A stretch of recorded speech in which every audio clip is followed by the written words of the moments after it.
Welcome to the Women in Leadership Body, Mind, Soul, and Business podcast. I'm Charlie.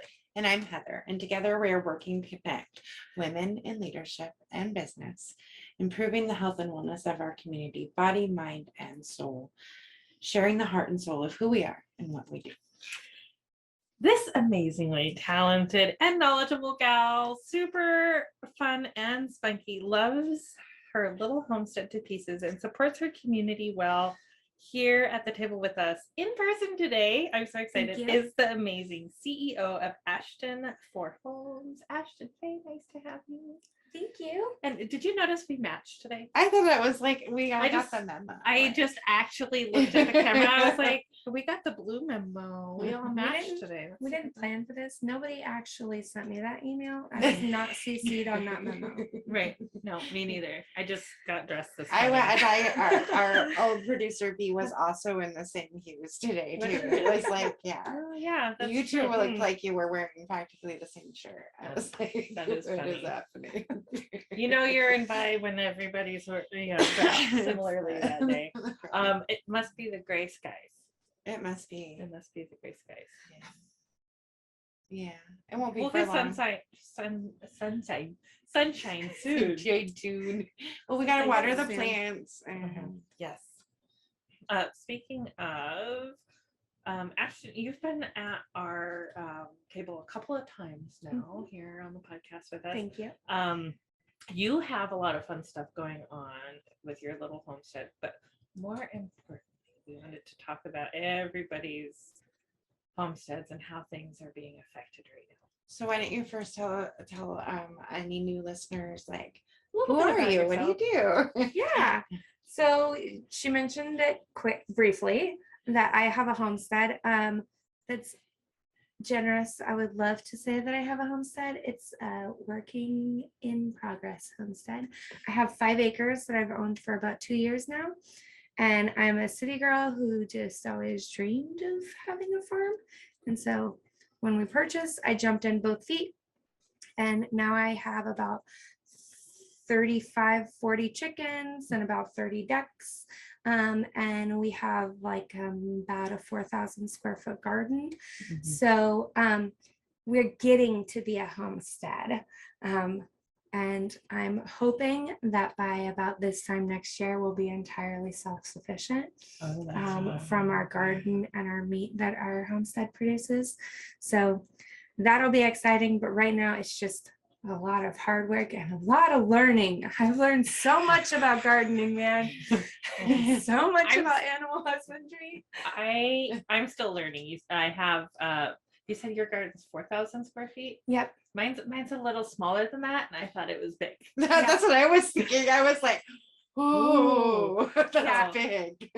It's just under 4,000 square feet. Yeah. And It's how, about twice as big as my house. and how many people are in your family? We have 5 people in our family. Okay, so the plan is for this 4,000 square feet and the chickens and stuff to feed that Yep. family. Yep. So I'm personally not a big veggie eater. So we have a lot of berry bushes. We have big orchard. And the veggies that are in our garden are veggies that I would actually be okay with eating. That's the kind of veggies I grow too. Exactly. And then we have a lot of things that we just grew an extra abundance of, specifically to help offset the feed costs for the birds. So we have like a huge corn, almost field. Oh yeah, You know? chickens love And, garden leftovers. Yep, we're growing way too much kale. I don't like kale, way too much kale, but ducks and chickens love that stuff and it's super healthy for them. So chard, not a big fan of rainbow chard, but we got a bunch of it. Have you tried making kale chips? I know, but see, at that point, I have to put like so much seasoning on it that it's just like a vehicle for the seasoning to get to my mouth. It's not. We got sidetracked on kale chips for a minute, but in addition to being a small homesteader, I'm also a real estate agent. I've been a real estate agent for 4 years now. Next month will be my 4-year mark. Woohoo. And I have Ashton Fae Homes with Keller Williams North Sound. And I help mentor and train agents under Anton Stetner with the Real Estate Solutions Group. And, I'd love to use this opportunity to talk about what's going on with the market, because that seems to be something that's really, it's changing a lot in the last couple of years. And it doesn't, even if you're not up to date on all of it, there's no way you've missed out on the fact that the real estate market is kind of crazy. Right. Right. You didn't miss that. That's happened. And I feel like it's also something that's going to affect everybody just differently. Absolutely. As young adult, my oldest is getting ready to graduate high school. She cannot afford rent anywhere. Yeah. Right. And it's like a trickle down effect. So anyway, go ahead. Yeah, I mean, exactly. The millennials is the largest generation. It's even eclipsing the boomers. So there's so many millennials right now, and those are all in their early 30s. So they're coming into the market, and there's this entire generation that can't afford, because our home prices are just too expensive right now. But at the same time, landlords, rent is going up too. Yeah. So the average rental right now for a young family, a 3-bedroom, 4-bedroom home, 1,500 to 2,000 square feet, that in Snohomish County, that's right around $25,000 to $3,000. That's crazy. That is a mortgage payment, you guys. That's what I pay in my mortgage here. That's a mortgage payment. Yeah. So if you are able to afford that kind of a monthly rent, you really you can afford a house. I'm telling you right now, you can afford a house. Okay.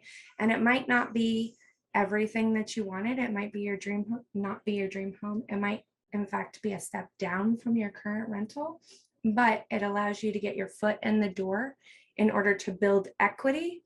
Because right now, well, a few months ago, back when the real estate market was especially crazy and people were selling houses with 25 offers and $150,000 over list, and if you accept our offer, we'll throw in a Tesla for you. And I mean, like, stuff happened. That actually happened. It was crazy.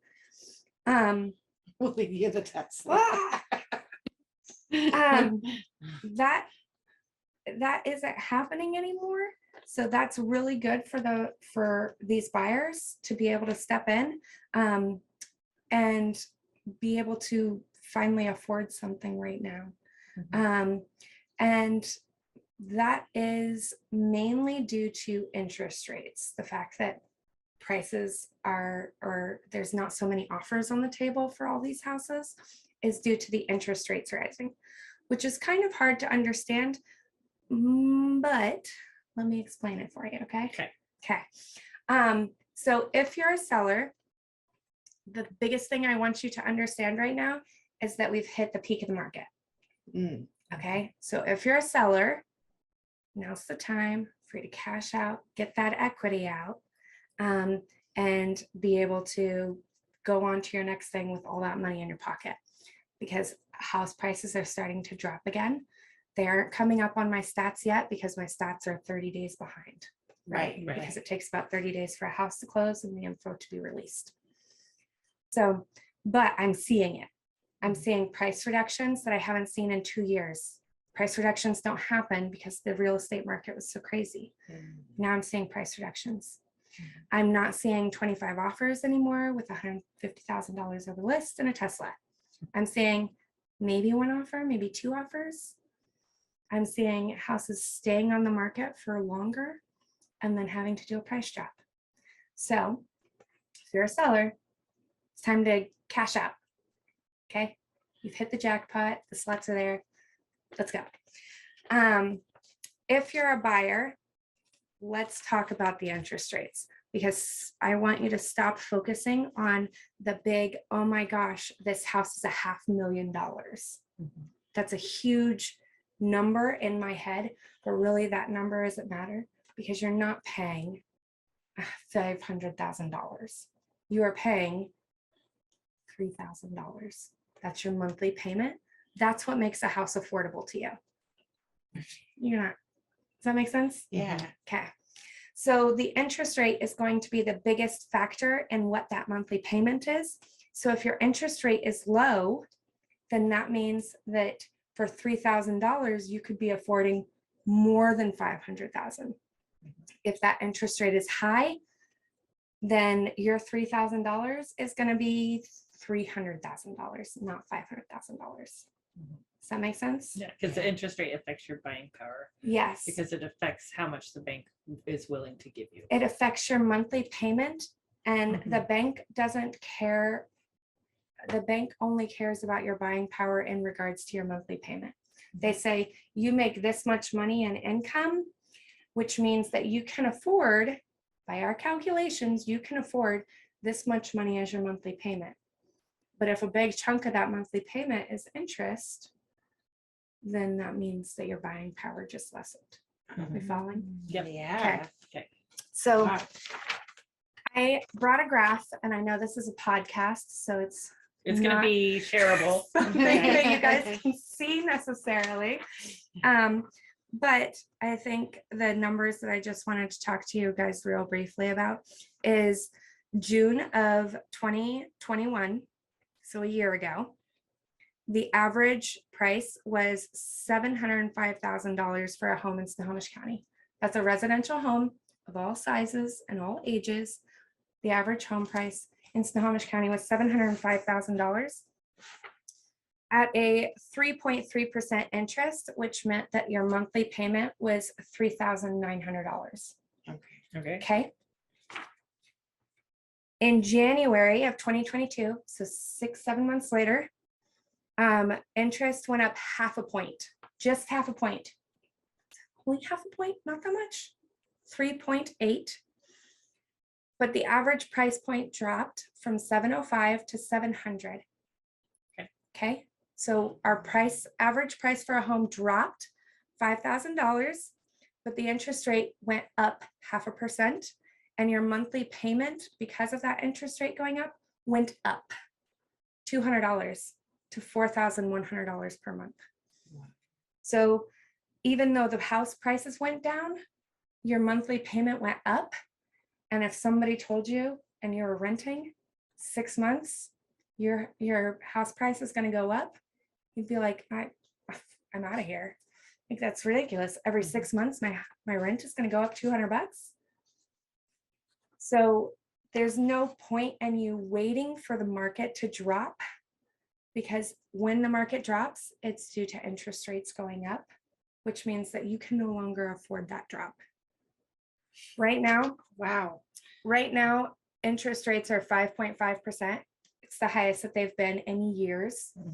The average home price is $831,000, which means that the average monthly mortgage payment for that home is $5,600. Guys, that's way too much money. Average That's way too much monthly money. mortgage payment is Which means there's $5,000. higher. Yes. Like, wow. So the To get average to be home, the average. the average Wow. home in Snohomish County right now is selling for $831,000.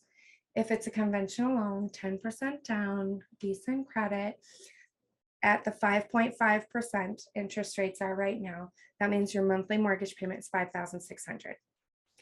The feds have already stated that interest rates are going to continue to rise, and they are projecting that interest rates are going to rise to 8 to 9% by the end of the year.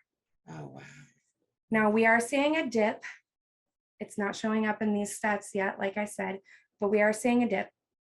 If the dip comes down to as low as is projected, which is we're going to go back down to what prices were in January of this year at 700,000, but those interest rates continue to rise as projected.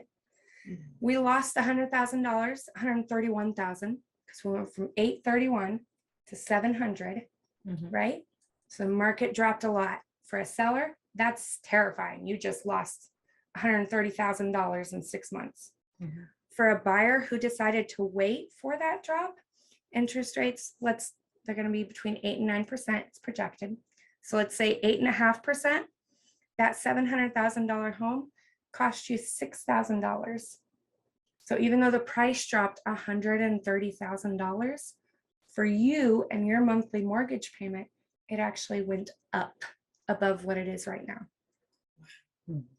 Does that make sense? Yeah. Yeah. Last time Okay. I saw the interest rates in the nines was like back in the early 90s when my parents bought their house, and it was like 9.3%, I Yeah, think, when they bought it.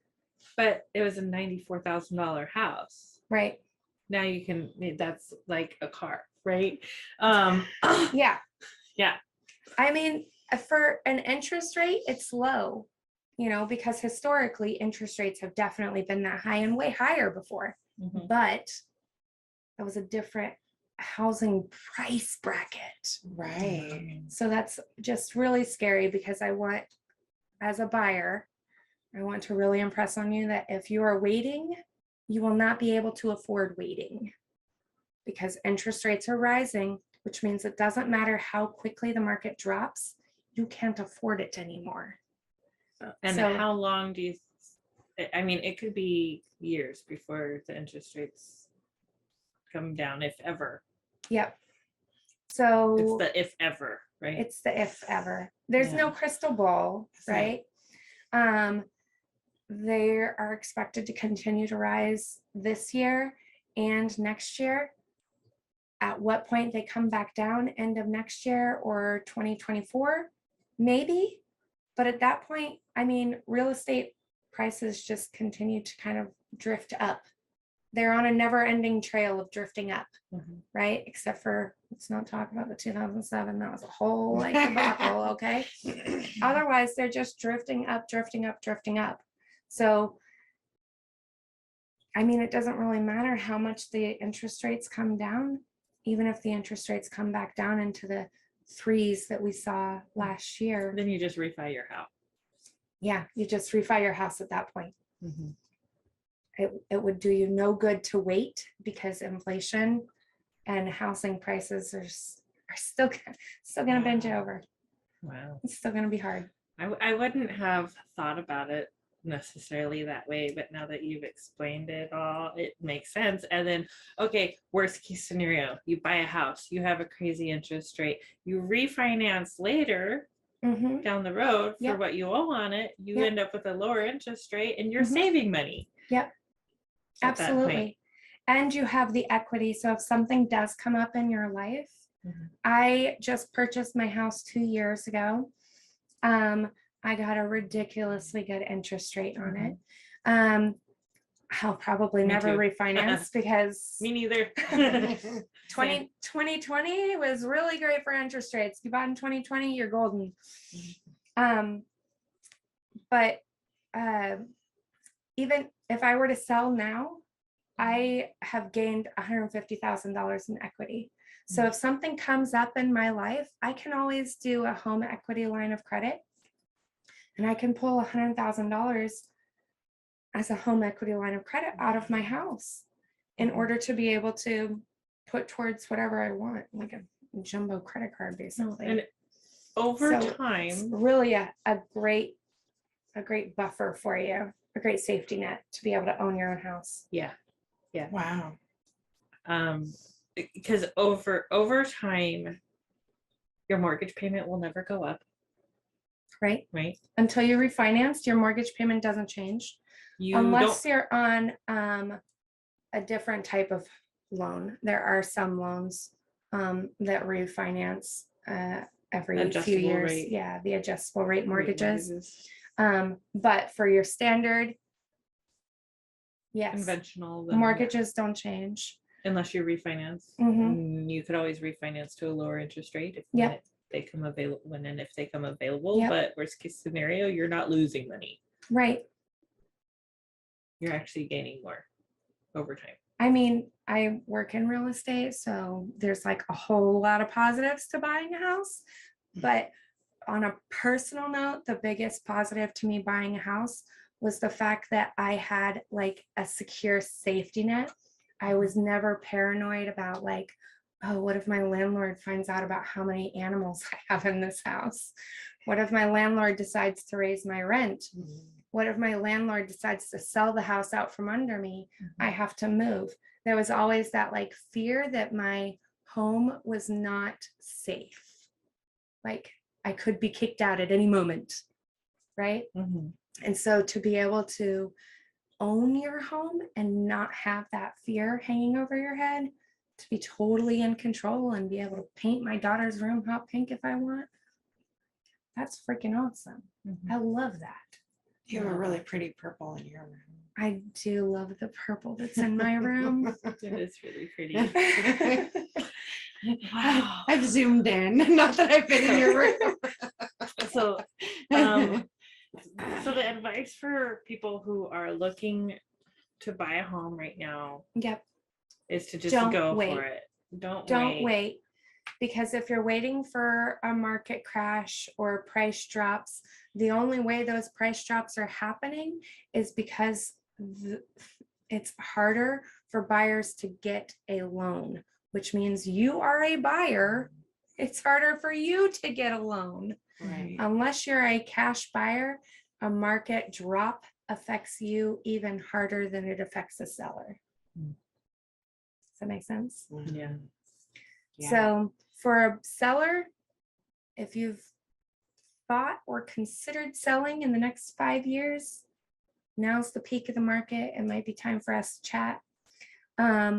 If you're a buyer and you're considering buying, do it now before interest rates go any higher, because it's just going to get harder for you from here on out. And I'm so sorry you missed 2020's interest rates. 2019. 2019. Yeah, Mhm. it was really great.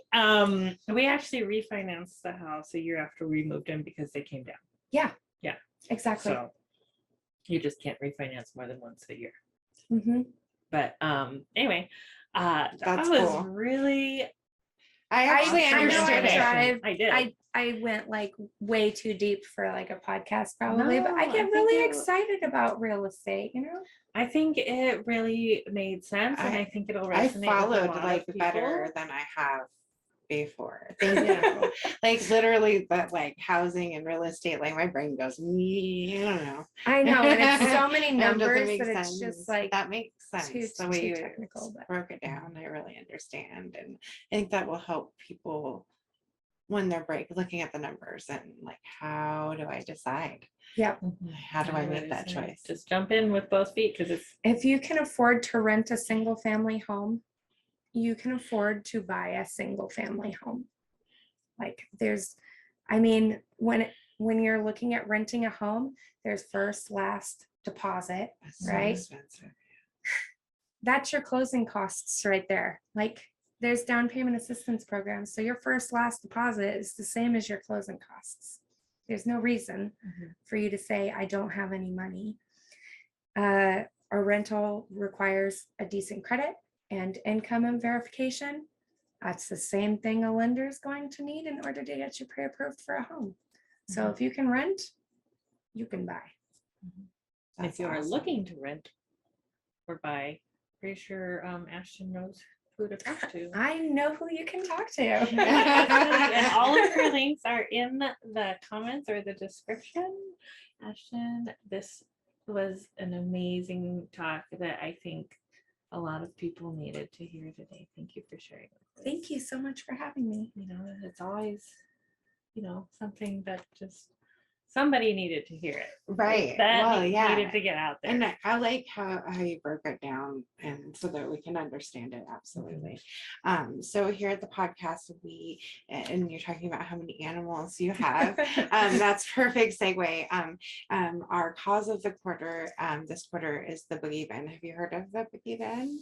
I don't think I have. Please tell me.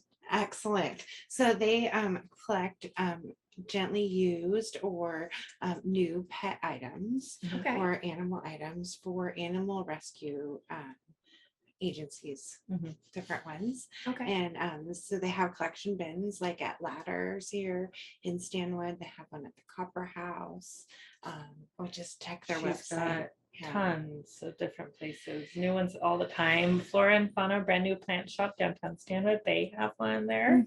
Um, It's They're over just by amazing. Sal Brewery. We like them too. Yummy Mhm. food. And they're kind of just redoing that part of Stanwood, and it's turning out to be really cute. And new businesses moving in there. So pet beds, collars, leashes. Yeah, all that stuff. Anything, Alright. anything the puppy or dog may have used, or you know, if they Yeah. passed on and you decided not to have any more Mhm. pets. Mhm. Sometimes they'll do, you know, bird rescues and different rescues. So even if they have like weird things, like, Like you're extra Okay. chicken supplies. what am they I might be able to gonna use do? it. Hamster with this? balls. Exactly. Yeah, that kind of Yeah. stuff.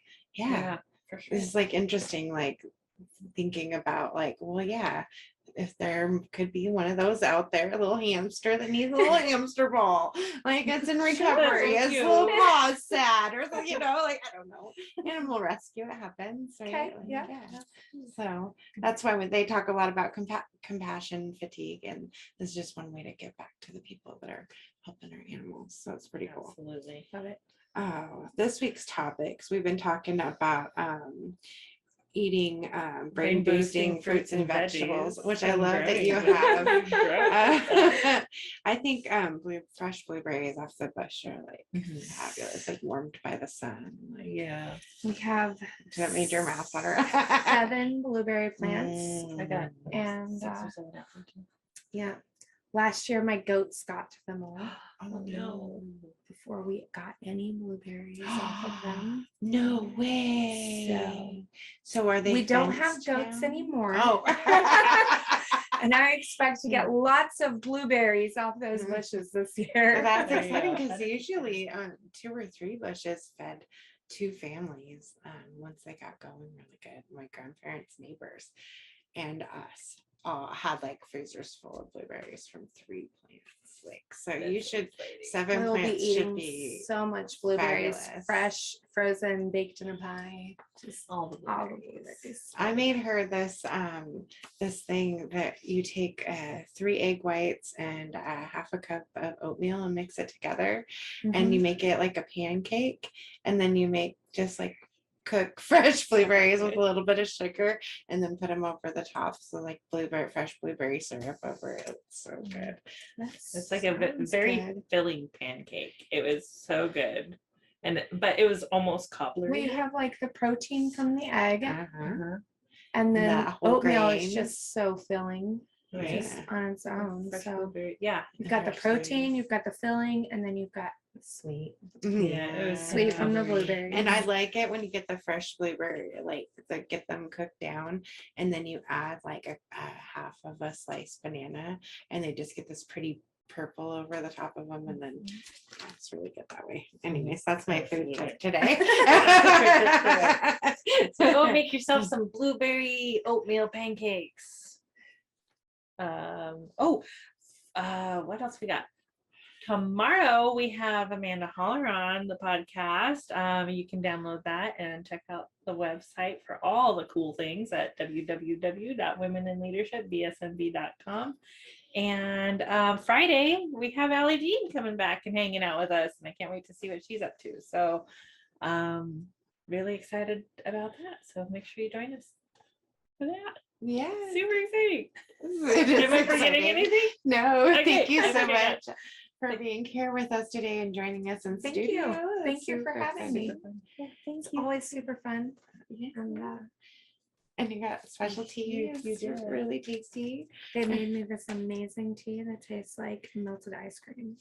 It's This- way too sweet. It's fabulous. I So love it. good. So good. It's our favorite. I'll have to share the recipe. Yeah. Ah, Ooh, 2 ooh. recipe drops. All right. Secret podcast recipes. Right. Secret podcast recipes. Ashton, we love and appreciate you and everything you do within the community. And for all our listeners, we love and appreciate all of you too. Thank you for supporting us on the podcast. Reach out to us if you have any questions. We'll be reaching out to you guys here over the next couple of weeks. So sign up for that newsletter, and can't wait to get started on season 4 here soon. It's It's coming. Okay. Thank you. Namaste. Namaste.